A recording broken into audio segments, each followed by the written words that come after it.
하나님 말씀 히브리서 2장 14절에서 18절 말씀입니다. 자녀들은 혈과 육에 속하였음에 그도 또한 같은 모양으로 혈과 육을 함께 지니심은 죽음을 통하여 죽음의 세력을 잡은 자 곧 마귀를 멸하시며 또 죽기를 무서워함으로 한평생 매여 종노릇하는 모든 자들을 놓아주려 하심이니 이는 확실히 천사들을 붙들어 주려 하심이 아니요 오직 아브라함의 자손을 붙들어 주려 하심이라. 그러므로 그가 범사의 형제들과 같이 되심이 마땅하도다. 이는 하나님의 일에 자비하고 신실한 대제사장이 되어 백성의 죄를 속량하려 하심이라. 그가 시험을 받아 고난을 당하셨은즉 시험 받는 자들을 능히 도우실 수 있느니라. 아멘. 하나님이신 예수님께서 우리를 도와주시려고 우리와 같은 사람이 되셨다고 하고 있습니다. 하나님이신 신이신 예수님이 우리를 도와주시기 위하여서 우리와 같은 혈과 육에 속하였다 그랬어요. 혈이라고 하는 것은 피를 말하는 것이고 육은 육신을 말하고 있습니다. 우리에게 익숙한 말이죠. 혈육이라고 하는 것은 인간의 육체를 두고 하는 말인데 연약성을 전제하고 있어요. 베드로가 주는 그리스도시요 살아계신 하나님의 아들입니다 고백했을 때에 예수님께서 이를 내게 알게 하신 일은 혈육이 아니요 그랬어요. 히브리서 기자가 14절에 혈과 육에 속하였다고 하는 이 말과 예수님이 베드로에게 이를 내게 알게 한 이는 혈육이 아니다고 한 것과는 같게 번역이 되어져 있는데 원문은 달라요. 히브리서 기자는 혈과 육에 속했다 이렇게 말했지만 마태복음 16장 17절에 혈육이라고 말씀하실 때에는 육과 혈 이렇게 되어 있어요. 육이 먼저예요. 육혈이라고 하는 말은 우리가 발음하기도 우리말로는 좀 자연스럽지가 않고 익숙하지도 않아. 혈육 이게 익숙하죠. 근데 뉘앙스는 전혀 달라요. 육이 앞장설 때에는 죄성을 가지고 있는 인간의 이 육신을 표현하고 있어요.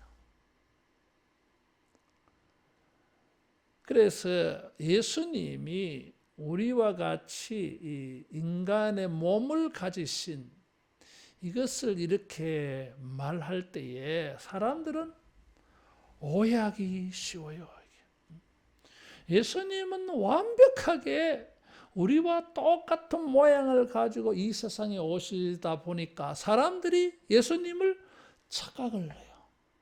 예수님이 하나님의 아들이시라는 생각을 못해. 자기와 똑같은 혈과 육을 가지고 계시니까. 예수님이 하나님의 아들이심을 전혀 생각하지 못하고 예수님을 하나님의 아들이라고 하니까 참남하다고 십자가에 못 박아서 죽여버렸어요. 그 정도로 예수님이 혈과 육으로 오셨을 때에 사람들은 하나님의 아들로 보지를 못했어요. 그래서 히브리서 저자는 예수님이 우리와 같은 혈과 육을 가지고 오셨지만은 우리와는 다르시다. 이걸 말하고 싶어. 그래서 육, 혈 이렇게 표현하지 않고 혈, 육으로 표현한 것입니다. 그리고 혈과 육을 가지셨다고 말하지 않고 속하였음에 그랬어요. 이게. 속하였다고 하는 말은 참여했다 이런 뜻이에요. 이게. 하나님이신데 혈과 육을 가진 인간에게 참여, 교통, 교제했다 이런 것입니다. 그래서 태어날 때부터 이런 육신을 가지고 태어나서 피를 가지고 있는 예수님이 사람의 모양이 되셨지만은 따라하겠습니다. 주님은 다르시다. 다르요. 하나님의 아들이시야.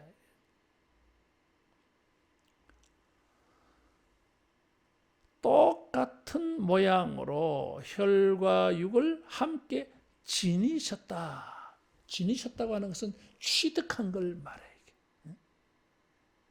그래서 우리와 똑같은 모양이지만 하나님, 예수님은 우리와 다르신 분. 그런데 이런 우리와 같은 모양이 되셔서 이거 성육신이라 그래요. 왜 그렇게 되셨느냐? 우리를 도와주시려고. 하나님이신 예수님이 우리를 도와주려고 인간이 되셨다는 것입니다. 인간이 되지 않으시고도 우리를 도와주실 수 있는데 주님은 인간이 되셔서 우리를 도와주셨어요. 완벽한 인간이 되셨어요. 그래서 혈과 육을 가지고 있는 인간들이 경험하고 겪고 있는 것을 완벽하게 다 동참하려고 완벽한 인간이 되신 것입니다. 따라하겠습니다. 나를 도와주시려고 완벽하게 나와 같이 되셨다. 완벽하게 우리와 같이 되어 주셨어요.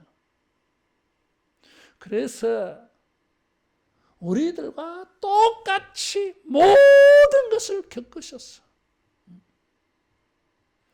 우리는 연약한 인간으로서 죄성을 가진 인간으로서 이런 것을 겪지만은 예수님은 죄가 없는 하나님이신데 이런 것을 겪으셨다고 하는 것은 그 고난이 더 큰 거예요. 이게. 완벽하게 우리와 같은 모양이 되셔서 우리를 도와주십니다. 그래서 주님은 우리를 도우실 때에 그 온 마음을 다해서 우리를 도우십니다. 우리의 고통을 아시고 도와주십니다. 주님께서 우리를 도와주시기 위하여 완벽한 인간이 되신 이것이 여러분 우리에게 적용되어져서 주님이 우리를 도우심을 완벽하게 만나기를 축원합니다. 주님이 그렇게 인간이 되신 것은 우리를 도우시기 위하여 그래서 죽으려고 죽는 것도 겪으시려고 인간이 되셨어요. 2장 9절에 보면 주님을 죽음을 맛보려 하신다 그랬어요. 다시 부활하시니까 맛보신 거예요. 죽음을 통하여 죽음의 세력을 잡은 자 마귀를 멸하시기 위하여 그랬어요. 주님은 우리의 문제를 해결하기 위하여 죽음도 겪으셨어요. 신이. 우리에는 세 가지 문제가 있어요. 따라하겠습니다. 죄, 사망, 마귀 세 가지 문제가 있어요. 우리가 해결할 수 없는 세 가지 문제예요. 어떤 누구도 해결하지 못한 이 세 가지 문제가 우리 인간에게 운명처럼 있어요. 죄, 사망, 사탄이에요. 1장 3절에 보면 예수님은 죄 문제를 해결하셨어. 죄를 정결케 하셨다 그랬어요. 두 번째로는 주님은 우리의 사망의 문제를 해결하십니다. 이 사망은 사탄의 죽음의 세력이라 그랬어요. 사탄으로 말미암아 우리는 범죄하고 죽는 일이 생긴 거예요, 이게. 그런데 이 사망을 해결하는 주님의 방법이 너무나 뜻밖이었어요. 주님이 인간이 되셔서 주님이 죽음으로 우리의 죽음을 해결하셨어요. 죽음을 해결하기 위하여 죽지 않고 다른 방법으로 이를 해결을 하실 것 같은데 아니었어. 오히려 주님이 자기가 죽어서 이 죽음을 해결했어요. 여러분, 우리는 내가 죽는다고 해서 내 죽음의 문제가 해결되지 않아요. 우리의 죽음은 나의 죽음을 해결하는 방법이 아니에요. 우리의 죽음은 죽음을 겪는 거예요, 이게. 근데 예수님의 죽으심은 죽음을 해결하는 죽음이에요. 너무나 아이러니한 거예요. 놀랍잖아요, 여러분. 세 번째로 사탄을 멸하신다 그랬어요. 멸한다고 하는 것은 없앤다 이런 뜻이죠, 이게. 근데 뉘앙스는 그런데 의미는 그게 아니에요. 이게. 따라하겠습니다. 제한하신다. 무력하게 하신다. 제한하고 무력하게 해요, 이게. 지금 예수님은 죄와 사망과 사탄을 멸하셨다 그러는데 현실은 뭐예요? 우리가 여전히 죄를 지어. 죄를 지어요. 죽음은 여전히 우리의 현실이 되고 있어요, 이게. 사탄은 여전히 우리 가운데 역사하고 있어요, 이게. 그런데 예수님은 이 세 가지를 해결했다 그랬어. 요한일서 3장 8절에 보니까 하나님의 아들이 나타나신 것은 사탄을 멸하려 하심이라 그랬어요. 성경은 이렇게 말하는데 나의 현실은 왜 다르냐 이거죠.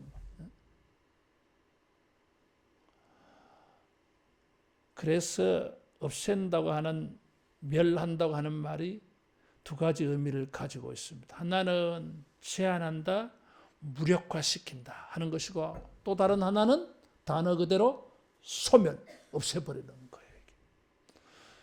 궁극적으로는, 최종적으로는 소멸됩니다. 사탄은 없애집니다. 이게. 최종적으로 죄도 없애집니다. 사망도 없어집니다. 이게. 그러나 현세에 있어서는 이것은 제한됩니다. 없어지는 게 아니라 제한이에요. 그래서 우리는 여전히 죄를 짓습니다. 여전히 우리는 죽음을 경험합니다. 사탄은 여전히 활동합니다. 그러나 제한적입니다. 예수님이 인간으로 오셔서 십자가에 죽으시기 전에는 이게 제한적이지 않아요. 무제한이에요. 예수님이 오시고 난 다음에는, 인간으로서 십자가에 죽으시고 난 다음에는 죄는 제한적입니다. 여러분, 우리가 죄를 짓잖아요. 무제한적으로 죄를 짓습니까? 아니야. 예수 믿는 사람들이 죄를 지으면서도 회개하고 자꾸 죄에 대하여서 제한을 하려고 해. 이건 죄인데 하면 안 되는데 자꾸 제한시키려고 해. 우리는 죽지만은 죽음은 제한적입니다. 왜? 예수님이 부활하시기 때문에. 그래서 죽음은 잠깐이에요. 사탄도 제한적입니다. 욥기 1장에 보면 사탄이 욥을 시험하려고 할 때에 하나님의 허락된 범위 안에서만 사탄이 욥을 시험합니다. 하나님이 선을 정해놨어요. 그래서 오늘날도 사탄이 우리를 시험하는 것은 제한적입니다. 사탄 지 맘대로 못해, 여러분. 이 놀라운 은혜. 베드로전서 5장 8절에 보면 마귀가 우는 사자같이 삼킬 자를 찾는다 그랬어요. 어떤 사람이 이것을 이렇게 해석을 했어요. 주님이 사탄을 결박을 했습니다. 여기 15절에 보면 한평생 매여 종노릇하는 모든 자들을 그랬어요. 우리가 예수님 믿기 전에는 사탄에게 결박되어져 있었어요. 그래서 사탄의 종이 되어 있었어. 그런데 예수님이 오셔서 우리를 해방시켜 줬어요. 대신에 예수님은 뭘 하셨어요? 사탄을 결박을 했어요. 묶어놨어. 그리고는 쇠사슬로 묶어놨어요. 모가지에다가 다 묶어가지고 말뚝을 박아놨어.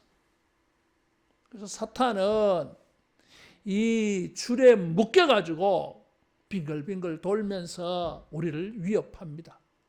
그래서 너무 가까이 가면 물려요. 사탄에게 너무 가까이 가면 죄를 지어. 사탄에게 너무 가까이 가면 죄로 말미암아 죽음을 경험하게 되어져. 사탄에게 너무 가까이 가면 사탄에게 물려가지고 죄를 짓게 돼 있어요, 이게. 근데 범위를 벗어나면, 경계선을 벗어나면 사탄이 어떻게 할 수가 없어요, 이게. 소리를 지를 뿐이지 사탄은 무력화, 영향력이 없어요, 이게. 따라하겠습니다. 제한적이다. 제한적이에요. 예수님이 혈과 육을 가지고 사람의 모양으로 오셔서 죽으심으로 말미암아 죄와 사망과 사탄을 제한시켜 놓았습니다. 주님이 혈과 육으로 오신 이유예요, 이게. 그래서 사탄은 결박하고 우리는 15절에 보니까 놓아주려 하십니다. 자유, 해방. 여러분, 주님이 혈과 육으로 완벽한 인간이 되시고 십자가의 죽으심으로 말미암아 이렇게 우리를 놓아주신 것을 믿으시기를 바랍니다. 사탄에게는 결박을 시켜놨어. 제한적. 재림의 날에 영원한 천국이 이루어질 때 이 모든 것은 완벽하게 여러분 이루어질 줄로 믿습니다. 이것을 이미 그리고 아직이라고 하는 부사로 설명을 해요. 이미 이런 것들은 이루어졌고 아직은 완성되지 않았다, 이런 거예요. 주님은 이런 인간이 되셔서 우리를 완벽하게 도와주시려고 16절에는 그래서 아브라함의 자손을 붙들어 주려 하십니다. 그래서 예수님이 인간이 되신 것은 따라하겠습니다. 우리들을 붙들어 주시려고. 여기에 아브라함의 자손이라 그랬어요. 아브라함의 자손이라고 하는 표현을 쓴 것은 15절에 종노릇하는 이것 때문에 대조시키려고 한 것입니다. 전에는 마귀에게 종노릇했는데 이런 우리를 양아들 되게 했어요. 하나님의 아들들이 되게 했어요. 그래서 10절에 보면 영광의 아들들 되게 하셨어요. 그래서 예수님은 우리를 자기 형제로 여기시는 거예요. 이런 우리를 붙들어 주시려고 우리와 같은 모양으로 혈과 육을 가지고 이 세상에 오신 것입니다. 붙들어 주었다고 하는 이 말의 뜻은 따라하겠습니다. 도우신다. 18절에 보면 도우실 수 있다 이렇게 해놨어요. 이 말이 붙들어주는 거예요. 어떨 때 붙들어줍니까? 넘어질 것 같아. 그러면 얼른 붙잡습니다. 떨어질 것 같아. 얼른 붙잡아줘요. 이게. 피하여서 사탄이 어르렁거리니까 겁이 나가지고 뒷걸음쳐 도망쳐. 또 그래서 뒤로 물러가지 않도록 탁 붙잡아줘요. 도우십니다. 죄와 사망과 마귀를 제한시켜서 우리를 구원하여 주셨지만은 고난을 당하여서 넘어지는 사람들이 생겨나고 있어요. 배도하는 사람들이 생겨나고 있어요. 뒤로 물러가는 사람들이 일어나고 있어요. 그래서 주님은 따라하겠습니다. 붙들어 주신다. 붙들어 주십니다. 우리를 붙들어 주시려고 도와주시려고 주님은 혈과 육을 가지시고 우리와 같은 모양의 사람이 되어 주신 것입니다. 주님께서 우리를 아시고 우리를 붙들어 주셔서 여러분 우리가 평안한 이런 은혜가 누려지기를 축원합니다. 천사들을 붙들어 주려고 한 게 아니다 그랬어요. 천사는 혈과 육이 없습니다. 천사는 죄성이 없잖아 이게.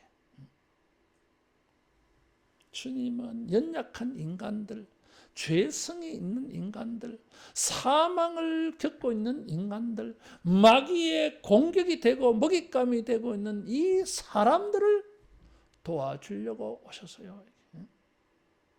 가장 연약한 자들. 천사를 붙들어 주려고 한 게 아니라 인간을 붙들어 주려 오셨어요. 도움을 받을 수 있는 모든 조건을 가지고 있는 것처럼 보인다 이거죠. 천사들은 착하니까. 아니야 이게. 따라하겠습니다. 주님은 나를 붙드신다. 주님이 우리를 붙들어 주신 줄 믿고 여러분 넘어지지 않기를 축원합니다. 따라하겠습니다. 안심하자. 붙들어 주시기 때문에 우리는 넘어질 것 같아요. 불안해.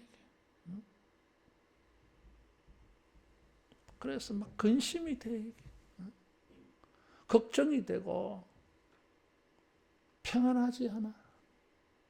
그런데 능력의 팔로 주님의 능력의 손으로 붙들어 주셔서 여러분 견고히 서기를 축원합니다. 세 번째로는 17절 18절에 보니까 범사의 형제들과 같이 되심이 마땅하다. 혈과 육으로 오신 것이 마땅하다. 10절에도 합당하다 그래서요. 왜?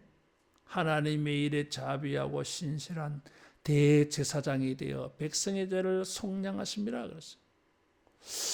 이 붙들어 주시고 도와주신다고 하니까 무엇이 딱 생각이 났느냐 하면 대제사장이 생각이 났어요. 대제사장의 역할. 예수님이 대제사장처럼 여겨졌어요. 다음 주일이 종려주일이고 14일부터 한 주간에 19일까지가 고난주간이에요. 20일이 부활주일이에요. 이번에 이 고난주간에는 히브리서 9장과 10장을 가지고 주님의 고난을 묵상하려고 해요. 오랫동안 내 마음에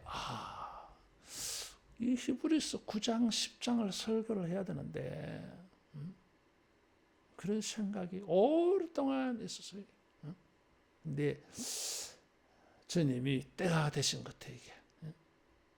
주님 2025년도 고난주간에 뭐 설교해야 됩니까? 무엇을 해야 됩니까? 2023년도에 내가 이 교회에 부임을 했어. 그때부터 지금까지 고난 중한 특별 새벽기도 다 다른 거였어요. 오늘 연도인가는 할 게 없는 것 같아요. 주님의 고난을 묵상해야 되겠는데 뭘 할까요? 옛날에 했는 것 또 할까요? 뭐 해도 되지 뭐. 근데 안 했는 게 있을 텐데요.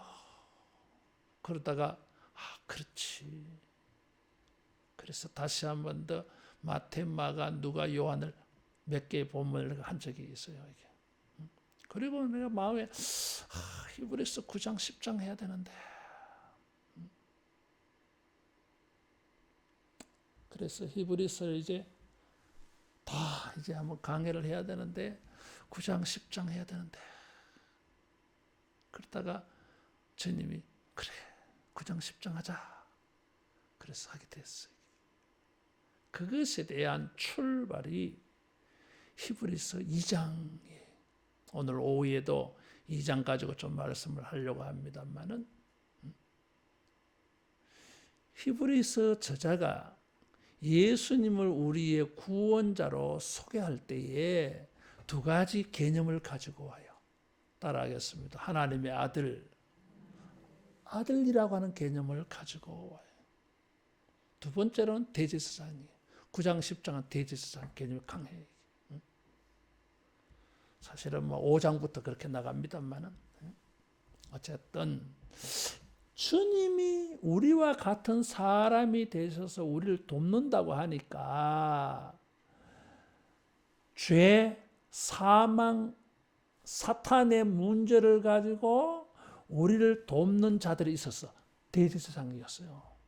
근데 예수님이 바로 이 대제사장 같은 거예요, 이게. 그래서 17절 말씀이 나왔어요.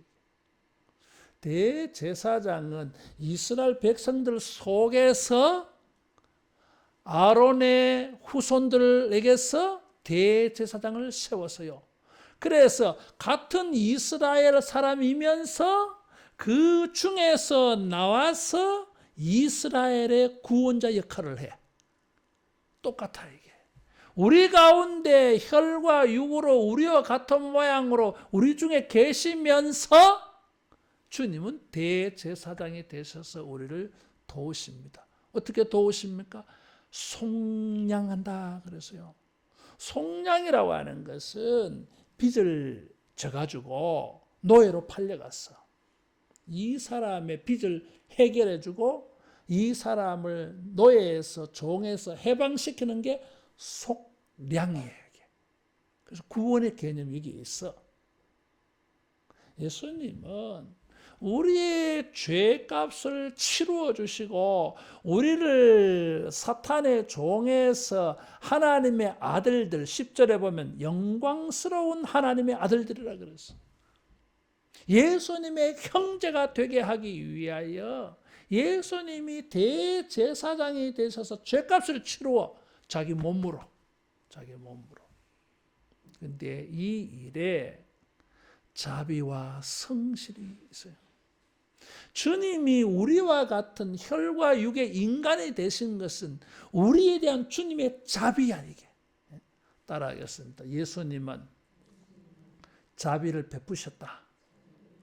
자비라고 하는 이 단어는 재밌는 단어예요. 난 진짜 이 단어가 좋아. 성경에 보면 은혜라고 하는 단어가 있어요. 인애, 인자. 유교에는 인.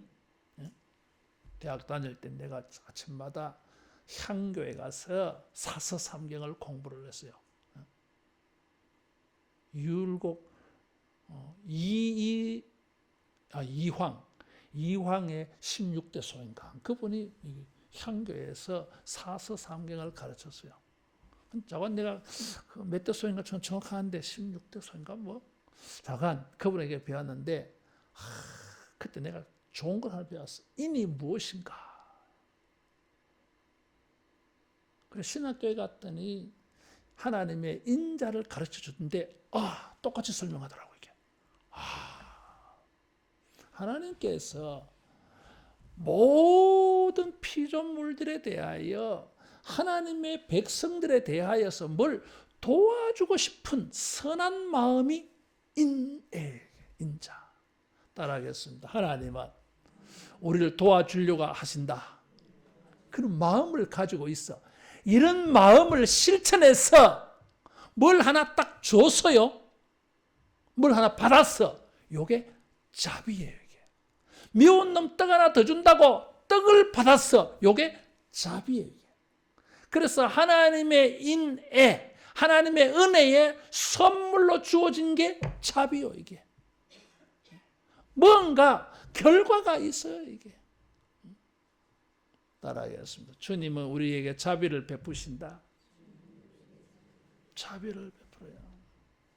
이 자비를 베풀기 위하여 혈과 육에 속하여서 그 몸으로 죽으셨어요. 이게. 그래서 뭔가 우리에게 선한 결과를 준 게 자비요. 이게. 큰 은혜. 이런 일을 행하실 때 따라하겠습니다. 주님은 성실하시다. 성실하셔요.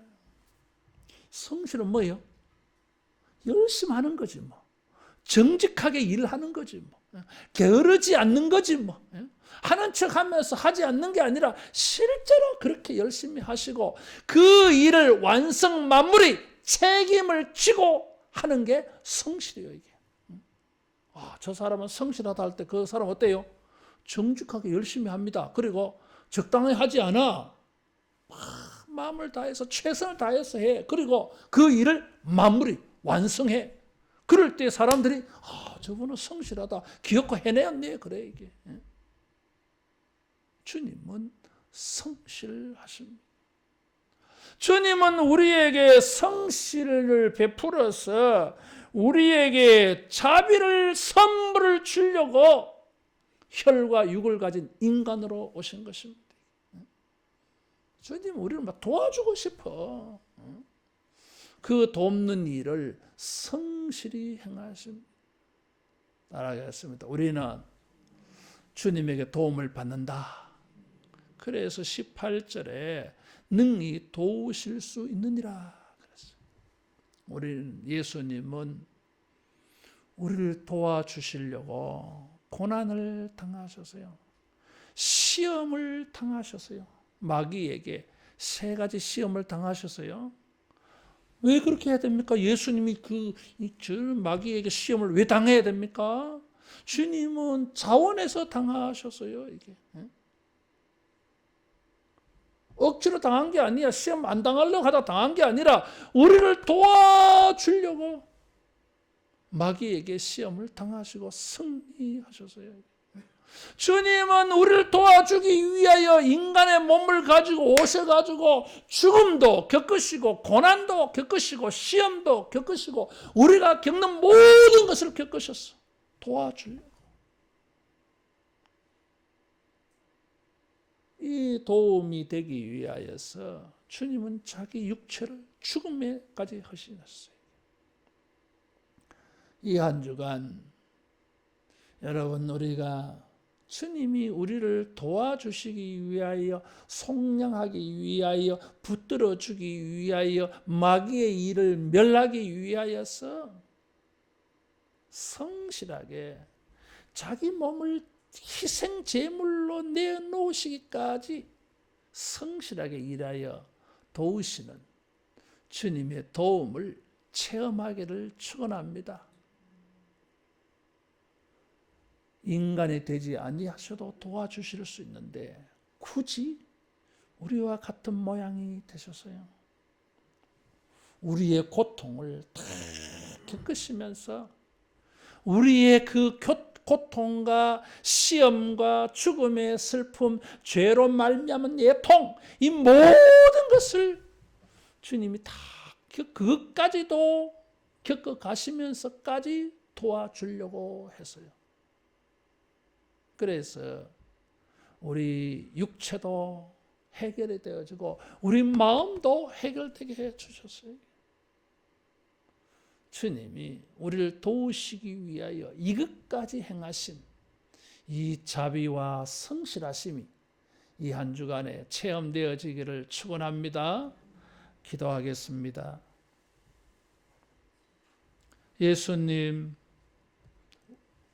우리를 붙드시기 위하여, 속량하기 위하여, 도우시기 위하여, 구원하시기 위하여 우리와 같은 모양이 되어 주셔서 감사합니다.